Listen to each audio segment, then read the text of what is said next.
This man only needed 3 days to make every woman in the company fall for him. Even the boss's wife, daughter, and secretary weren't spared. The boss couldn't take it anymore and decided to fire him. But Carter's charm had already spread across the industry. No one dared to hire him in any job interview. A female boss once took interest in him too, but only out of bedroom curiosity.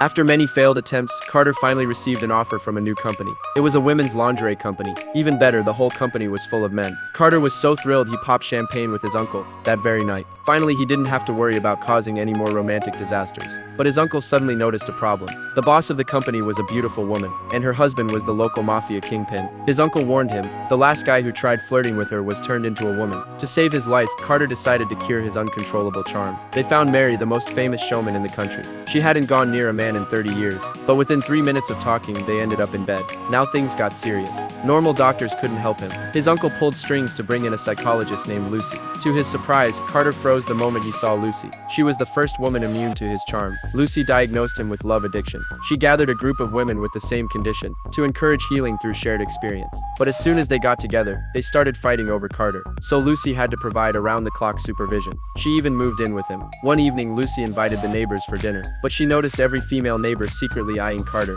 Clearly, they all had history with him. Late that night, Lucy went to the bathroom and found Carter missing. She rushed to a cafe and saw him flirting again. Lucy rushed over and pretended to be his wife. The girl slapped Carter on the spot. All he could do was go home and sleep in frustration. The next day, the company announced that the beautiful boss would be visiting and wanted to see him. Nervous, Carter swore he'd control himself. But when the door opened, the boss walked out in a bathrobe. Carter stood frozen in shock. She climbed onto the desk and placed a foot on Carter. Carter nearly lost control. Just as he was about to give in, a cold knife was pressed against his neck. Her husband had returned.